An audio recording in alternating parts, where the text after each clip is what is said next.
السلام عليكم ورحمة الله وبركاته. ازيكم عاملين ايه؟ يا رب كلكم تكونوا بألف خير. كل سنة وحضراتكم طيبين ورمضان كريم علينا وعليكم. ان شاء الله النهاردة هنعمل مع بعض الزبادي السادة في البيت بطريقة حلوة جدا جدا وسهلة وبسيطة وهتعجبكم جدا وكمان موفرة جدا جدا. لو عجبكم الفيديو ما تنسوا تشتركوا في القناة وتفعلوا الجرس على الكل علشان يوصل لكم كل جديد من فيديوهاتي اول باول. ما تنسوش تحطوا اللايك هو اللي بيرفع الفيديو فضلا وليس امرا. ان شاء الله الفيديو النهارده هيعجبكم جدا جدا. طريقه سهله وبسيطه زي ما بقول لكم كده. تابعوا بس الفيديو للاخر علشان تعرفوا كل تفاصيل الزبادي بتاعنا وازاي يطلع معاكي كريمي ووشه كمان كريمي ويطلع جميل جدا جدا بجد. طعمه رائع رائع رائع كمان موفر. هتعملي انت بتجيبي من بره علبه الزبادي قد الفتفوته قد كده ب6 جنيه وب7 جنيه. طب وليه؟ ما احنا هنعمله في البيت بكيلو من الحليب. هنعمل كميه حلوه جدا جدا كمان هيعجب اولادك وكمان هتعملي منه للمره التانية.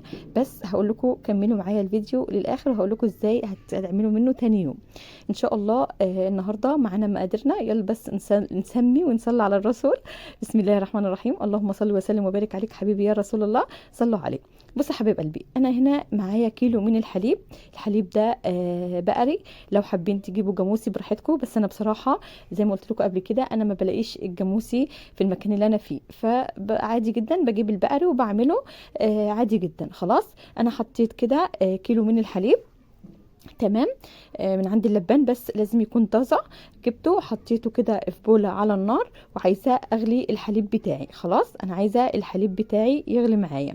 تمام. بصوا الحليب بيغلي معايا وفار معايا ازاي اهو بالشكل ده. اول ما غلي معايا انا هبدا كده هسيبه يهدى معايا خالص يبقى زي رضعه البيبي زي دمعه العين بالظبط. هتعرفيه ازاي؟ انا هنا علشان كنت مستعجله بس وعايزاه يبرد بسرعه فحطيته في بوله فيها ميه. تمام. لكن لو انت مش مستعجله اغليه وسيبيه يبرد. تمام. وبعد كده كملي الفيديو بتاعك، يعني كملي الفيديو كملي الوصفه بتاعتك عادي جدا. تمام. هنا بقول لكم هتحطوا صباعكم يعني كده في الحليب هتعدوا من 1 ل10. لو استحملتوا الحراره يبقى خلاص تمام كده. هتبداي تشتغلي بالزبادي على طول. تمام.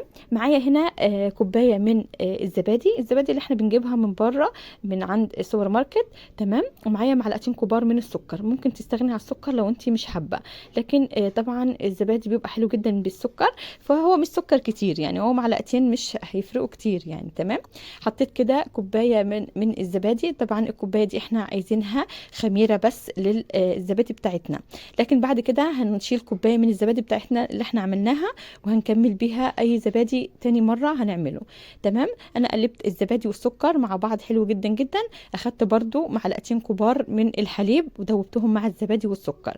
انا هنا بحاول اشيل اي ريمه اي قشطه على الوش، لكن لو انت حباه ان هو يبقى كامل الدسم معاكي كده يبقى بقشطته تمام عادي ما تشيليش القشطه بتاعته. تمام. لكن انا حبيت ان انا اشيلها. خلاص. تمام. لحد هنا كده تمام وزي الفل اهو بالشكل ده. تمام. انا زي ما قلت لكم خدت معلقتين كده قلبت الزبادي مع السكر حلو جدا لحد ما حسيت ان خلاص القوام بقى كريمي معايا. هبدا اضيف الخليط اللي انا خلطته مع بعض ده هضيفه على الحليب باقي الحليب بتاعي اللي في البوله. تمام. زي ما قلت لكم الحليب بتاعي دافي مش سخن ولا بارد. خلاص عشان الوصفه ما تبوظش منكم. تمام. اهو هقلب كده حلو جدا جدا. هقلب الخليط بتاعي مع الحليب حلو جدا جدا اهو بالشكل اللي انتوا شايفينه ده. تمام. باي معلقه باي مضرب باي حاجه كده هتقلبي بيها. تمام. بصوا انا لحد ما خليت الخليط كله خليت الخليط كله امتزج مع بعضه. تمام. اهو بصوا بالشكل اللي انتوا شايفينه ده. هفضل اقلب حلو جدا جدا اهو الشكل ده.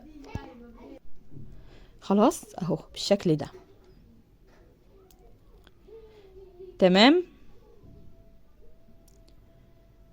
خلاص انا بحاول اشيل اي ريمه واي فقاعات هوا كده علشان لما اصب الحليب بتاعي في الكوبايات بتاعتي ما يبقاش عامل لي فقاعات هوا او وش مش مظبوط في وش كوبايه الزبادي بتاعتي. انا هنا عندي بولات صغيره كده كنت لاقيها كده في السوق عجبتني فانا جبتها. بولات صغيره بتاعت يعني زبادي فانا جبتها.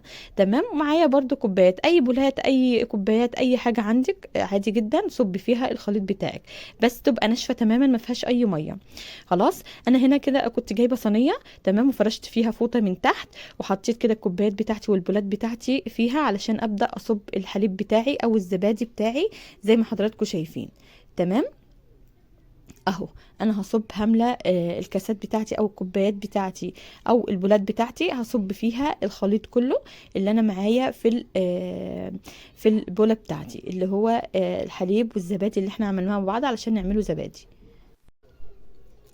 تمام خلاص انا شلت كده كل الريمه اللي معايا في الكوبايات بتاعتي، انا عشان عايزه الملمس بتاع الكوبايات بتاعتي او الزبادي بتاعتي تبقى ملمسها ناعم، تبقى كريمي وجميله. تمام انا خلصت كده، هجيب كده فوطه علشان ابدا اغطيها واحطها في الفرن. تمام انا حاطه تحتيها فوطه وفوقيها فوطه. تمام بالراحه ما ترجهاش علشان الزبادي بتاعك يبقى كويس ويبقى تمام معاكي وما يبقاش ايه مايل. تمام اهو هجيب كمان صينيه من فوق برضو واحطها، يعني صينيه قد الصينيه التانية، واحطها كده على الزبادي بتاعتي وعلى الفوطه بتاعتي. ابدا كده ادخلها الفرن زي ما قلت لكم انا كنت مسخناه قبل كده وطفيت عليه، يعني انا شغلت كده النار شويه، سخن معايا الفرن ورحت مطفيه النار علشان ابدا ادخل الزبادي. انا عايزه الزبادي بتاعي نحطه في مكان دافي، طبعا انا عاملاه لكم بدون ماكينه، بدون اي حاجه مكلفه خالص، يعني هتعملوه اقتصادي جدا جدا. خلاص هبدا كده ادخله، انا فتحت كده الفرن، هبدا كده اخد الزبادي بتاعي وابدا ادخله في الفرن. بصوا انا هنا دخلته اهو، طبعا الفرن مطفي يا جماعه. خلاص انا سبته لتاني يوم، خلاص تاني يوم طلعته بقى بالشكل والجمال اللي انتوا شايفينه ده. طبعا قبل ما اقدمه معاكم انا سبته في التلاجة كمان ساعتين يمسك نفسه برده معايا. هو كان ماسك نفسه بعد ما طلعته من الفرن، بس انا طلعته من الفرن وطلعته كده حطيته في الفريزر شويه او في التلاجة شويه يتماسك معايا ويبقى بالشكل اللي انتوا شايفينه ده. بصوا قد ايه ان هو طعمه تحفه بجد، يعني انا عايزاكم تجربوا الوصفه وتقولوا لي رايكم. بجد وصفه جميله جدا جدا، طريقه الزبادي سهله جدا جدا، الزبادي الساده في البيت هتعمليها بدون اي تكلفه خالص، بدون ماكينه، بدون اي حاجات مكلفه، هنعمله في البيت بحاجات موجوده في البيت هتعمليه بصراحه هيطلع معاكي تحفه. يعني انا عايزاكي تجربيه وتقولي لي رايك في التعليقات هيطلع معاكي عامل ازاي. بصوا انا هقلبه وهوريكم قد ايه ان هو يعني ماسك نفسه وحلو ما بيتقلبش معايا، وهضرب لكم يعني هضرب كمان على البولات بتاعتي وهوريكم انه قد ايه ان هو مش بينزل من الكوبايه وماسك نفسه حلو جدا. بس بصوا انا حطيته كده على كف ايدي، بصوا ما شاء الله متماسك جميل جدا جدا.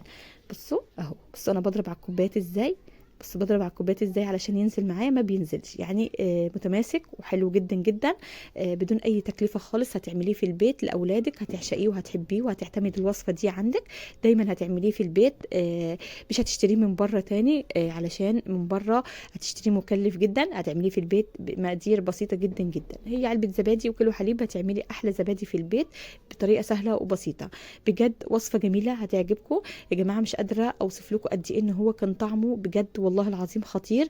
اولادي حبوه جدا جدا بجد، متماسك طعمه كريمي كمان وشه كريمي. لو انت حابه انك انت عايزه تعمليه بالجاموسي هيكون احلى وافظع واحلى واجمل كمان. فانت حاولي انك انت تجيبيه كده وتعمليه في البيت لاولادك، صحي ومغذي جدا جدا، هيرطب عليكي في السحور وفي الجو اللي احنا فيه ده. هو خلاص الجو بدأ خلاص دفى كده، فحلو جدا جدا على فكره في السحور، طبعا ما فيش غنى عنه في السحور. فاحنا طبعا في رمضان بنحب ناكل زبادي كده على السحور، فيلا الحقي هاتيه واعمليه وان شاء الله هيعجبك جدا جدا. بصوا ما شاء الله، بصوا شكله فاتح وجميل وكريمي ومتماسك حلو جدا جدا. يا رب الوصفه النهارده تكون عجبتكم والفيديو يكون عجبكم، وان شاء الله اشوفكم ان شاء الله فيديوهات جديده. ان شاء الله هعمل لكم وصفات حلوه كتير في رمضان. طبعا احنا خلاص صايمين النهارده اول يوم رمضان، كل سنه وحضراتكم طيبين. فالحقيقه يلا اعمليه وتسحري بيه انت واولادك واسرتك، وان شاء الله الفيديو يعجبكم ويكون خفيف على قلوبكم، واشوفكم ان شاء الله فيديوهات كتيره جايه حلوه جدا جدا. بس يا ريت قبل ما امشي تشتركوا في القناه لو مش مشتركين، وتفعلوا الجرس على الكل علشان يوصل لكم كل جديد من فيديوهاتي. يا ريت تحطوا اللايك فضلا وليس امرا، تكتبوا لي كومنت جميل برايكم في الوصفه، علشان اعرف ارائكم واعرف ان الفيديوهات بتاعتي بتعجبكم. اشوفكم ان شاء الله فيديوهات كتيره جايه. اشوفكم على خير. انا عايزه اوريكم بس قد ايه ان هو كريم وقد ايه ان هو جميل وحلو جدا جدا متماسك. بصوا ما شاء الله جميل جدا جدا، مغذي جدا جدا جدا. لازم يعني لازم تديه لاولادك، ما تشتروهوش من بره، اللي فيه من بره فيه مواد حافظه. فهاتيه واعمليه في البيت بطريقه سهله وبسيطه جدا جدا. ان شاء الله اشوفكم على خير في فيديو جديد. جربوا وصفه الزبادي بدون ماكينه، بدون اي تكلفه خالص. اشوفكم على خير واقول لكم استودعكم الله الذي لا تضيع ودائعه في حفظ الرحمن. حبايب قلبي، كل سنه وحضراتكم طيبين ورمضان كريم علينا وعليكم. اشوفكم على خير واقول لكم مع السلامه. باي باي، في رعايه الله حبايب قلبي.